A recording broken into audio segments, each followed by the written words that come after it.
Hi hello എല്ലാവർക്കും നമസ്കാരം. പുതിയൊരു വീഡിയോയിലേക്ക് എല്ലാവർക്കും സ്വാഗതം. അപ്പം ഞാൻ ഇന്നുള്ളത് കർണാടകയിലെ മാണ്ഡ്യ ജില്ലയിലാണ്. അപ്പോൾ നമ്മളിന്ന് പോകുന്നത് മാണ്ഡ്യ ജില്ലയുടെയും ചാമരാജനഗർ ജില്ലയുടെയും അതിർത്തികളിൽ സ്ഥിതി ചെയ്യുന്ന രണ്ട് വെള്ളച്ചാട്ടം, അതായത് ഒരു സ്പോട്ടിൽ രണ്ട് വെള്ളച്ചാട്ടം കാണാൻ വേണ്ടിയിട്ടാണ്. ഇതിൻ്റെ പേര് ഗഗനചുക്കി എന്നും ഭാരചുക്കി എന്നുമാണ് അറിയപ്പെടുന്നത്. ഇത് രണ്ടും കൂടി ചേർന്നിട്ട് പറയുന്നത് ശിവനസമുദ്ര വെള്ളച്ചാട്ടം എന്നാണ്.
അങ്ങനെ നമ്മൾ ഗഗനചുക്കിയുടെ വിശാലമായ പാർക്കിങ്ങിലെത്തിയിരിക്കുകയാണ്. നമ്മുടെ വണ്ടിയൊക്കെ സേഫായി പാർക്ക് ചെയ്തു. പാർക്കിങ്ങിൽ നിന്നും ഏകദേശം 10-30 മീറ്റർ നടക്കാനുണ്ട് നമ്മുടെ കറക്റ്റ് സ്പോട്ടിലെത്താൻ വേണ്ടിയിട്ട്. അപ്പോൾ ഇന്ന് സൺഡേ ആയതുകൊണ്ട് തന്നെ അത്യാവശ്യം നല്ല തിരക്കുണ്ട്, അതുപോലെ തന്നെ നല്ല വെയിലുമുണ്ട്. അപ്പോൾ നമുക്ക് പതിയെ പതിയെ ഇങ്ങനെ നടന്നു പോകാം. അപ്പോൾ നടന്നു പോകുമ്പോൾ നമ്മുടെ റോഡിൻ്റെ ഇരുവശങ്ങളിലുമായിട്ട് ധാരാളം കടകളൊക്കെ ഉണ്ട്.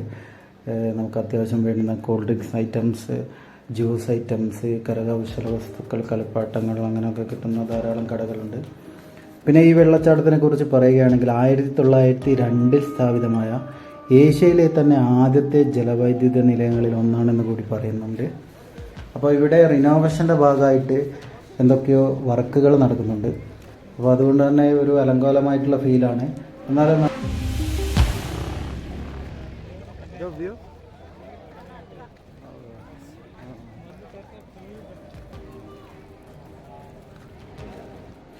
അപ്പോൾ ഇതാണ് ഞാൻ പറഞ്ഞ 2 വെള്ളച്ചാട്ടങ്ങൾ, ഗഗനചുക്കിയും ഭാരചുക്കിയും. കർണാടകയിലെ 2 ജില്ലകളുടെ അതിർത്തികൾ പങ്കിടുന്ന വെള്ളച്ചാട്ടങ്ങളാണിവ. ഇതിൻ്റെ കുറച്ചും കൂടി അടുത്തുനിന്നുള്ള വ്യൂ നമുക്ക് കിട്ടും. താഴോട്ടേക്ക് ഇറങ്ങി ചെല്ലണം. പക്ഷേ ഇപ്പോൾ ഇവിടെ നേരത്തെ കണ്ടില്ലേ, വർക്കുകൾ നടക്കുന്നതിൻ്റെ ഭാഗമായിട്ട് അങ്ങോട്ടേക്കൊന്നും ആർക്കും പ്രവേശനമില്ല. അപ്പോൾ അതുകൊണ്ടാണ്. അപ്പോൾ ഇവിടുന്ന് നമുക്ക് കാണാൻ പറ്റുന്ന രീതിയിൽ ഉള്ള വ്യൂ ഞാൻ എടുത്തിട്ടുണ്ട്. എന്തായാലും കുഴപ്പമില്ല എന്ന് വിചാരിക്കുന്നു. അപ്പോൾ വീഡിയോ ഇഷ്ടപ്പെട്ടെന്ന് വിചാരിക്കുന്നു. നെക്സ്റ്റ് നല്ലൊരു വീഡിയോ ആയിട്ട് വരുന്നത് വരെ എല്ലാവർക്കും നന്ദി, നമസ്കാരം, ബൈ.